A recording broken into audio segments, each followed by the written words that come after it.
আজকের এই শিমলাকান্দির যুবক আয়োজিত মাহফিলের সম্মানীয় সভাপতি সাহেবকে আমার দিলে থেকে সালাম দিলাম। তার সাথে সাথে দূর দূরান্ত থেকে ছুটে আসা জাতির মাতার মুকুট হযরত উলামায়ে কিরামকে আমার দিলে থেকে সালাম দিলাম। তার সাথে সাথে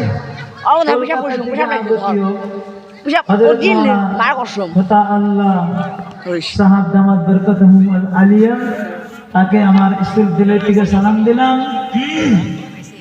তার সাথে সাথে আজকে এই জলসার সদস্যবিন্দু আমার কমিটির ভাইরা আমার দিলে থেকে সালাম দিলাম। আমি আরো সালাম দিতেছি দূর দূরান্ত থেকে ছুটে আসা জাতির মাতার মুকুট হযরত উলামায়ে কিরামকে আমি তার সাথে সাথে সালাম দিলাম। এত অঞ্চলে থেকে ডক্টর, মাস্টার, প্রফেসর, উকিল, খেতি কামারি, কৃষক ভাইরা, গাড়ির ড্রাইভার, সিএনজি ড্রাইভার, আমি সবের সালাম দিলাম আমার দিলে থেকে।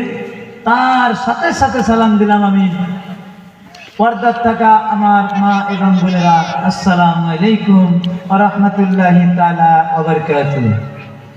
ভাইজান সালাম দেওয়া কি গো? জবাব দিবেন, আপনারা জবাব দেন। সালাম দেওয়াটা কি সুন্নাত, আর ঘুরানো ওয়াজিব। ঘুরানো ওয়াজিব না?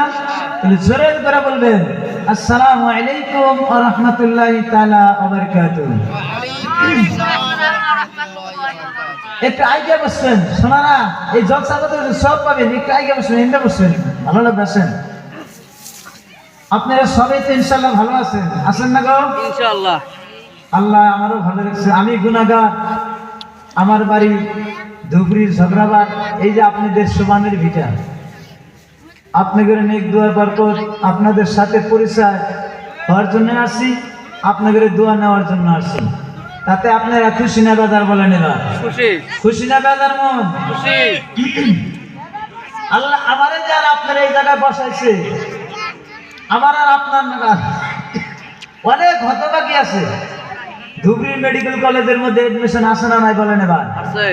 আমার আর আপনার নাগাদ অনেক হতভাগী আছে। এই যে ধুবড়ি জেলখানায় আছে না নাই বলেন? আছে। আমার আপনারা এই জায়গায় বসার তৌফিক দিয়েছেন, আল্লাহ শুকরিয়া আদায় করেন। আলহামদুলিল্লাহ, আলহামদুলিল্লাহ। জোরে বলেন আলহামদুলিল্লাহ, আলহামদুলিল্লাহ। তারপরে জনাবে আহমদ মুস্তাফা মুহাম্মদুর রাসূলুল্লাহ সাল্লাল্লাহু তাআলা আলাইহি সাল্লাম কিয়ামতের ময়দানে যে নবী আমারে আর আপনার সুপারিশ করবে, ওই নবীর উপর একবার দরুদ পড়ি বলেন সাল্লাল্লাহু আলাইহি ওয়াসাল্লাম।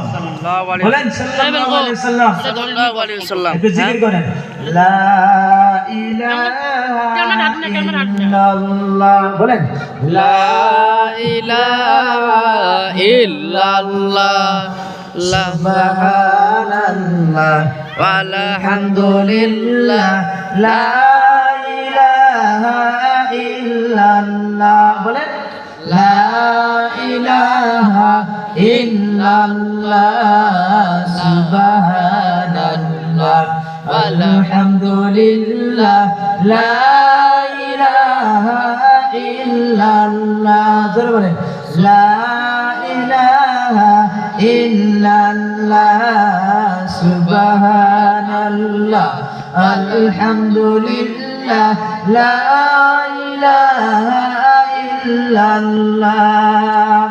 আল্লাহ জিকির করলে মনটা ভালো না খারাপ বলেন? এবার ভালো। ভালো না? ভালো। জোরে মনে দিল দিয়ে বলেন লা ইলাহা ইল্লাল্লাহ, লা ইলাহা ইল্লাল্লাহ, সুবহানাল্লাহ আলহামদুলিল্লাহ, লা ইলাহা ইল্লাল্লাহ, সুবহানাল্লাহ আলহামদুলিল্লাহ, লা ইলাহা ইল্লাল্লাহ, লা ইলাহা ইল্লাল্লাহ মুহাম্মাদুর রাসূলুল্লাহ সাল্লাল্লাহু আলাইহি ওয়াসাল্লাম। ভাইজান দাদারাম দেহ দেমন দে ফালা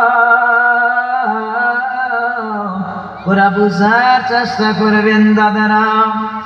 আমি এমন একটা জমিনের মধ্যে আল্লাহ তাআলা আমারে আপনারে বসাইলেন। আমার বন্ধু ডাইনেও তাকাবেন না, বামেও তাকাবেন না, পিছনেও তাকাবেন না, ডাইরেক্ট আলী বলে আমার চেহারা দিকে রহমতের নজরে তাকাবেন। জিদুল গান হুজুর আলী বলে আমার চেহারা দিকে তাকাইলে কি হবে? আল্লাহ বলেন বান্দা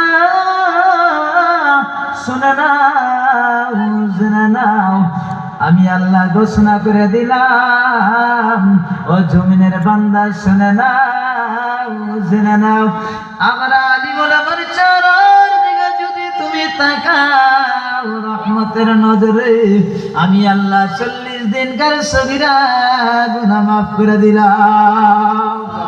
সুবহানাল্লাহ বলেন মুসলমান, সুবহানাল্লাহ।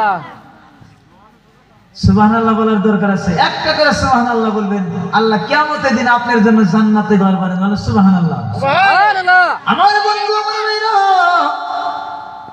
আল্লাহর ভয় পাওয়ার দরকার আছে না নাই বলেন? মুসলমান বলেন আছে, আছে না নাই বলেন? আছে। আল্লাহর যদি মুসলমান ভয় পায়, মুসলমান নিজের শরীর দূষণ মারতো না।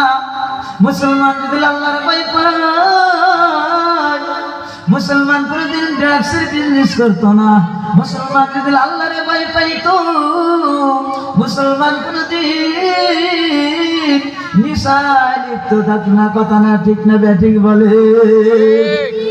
আমরা নিশার মধ্যে লিপ্ত থাকা যাবে না। নবী বলেন, আল্লাহর নবী মুহাম্মদ রাসূলুল্লাহ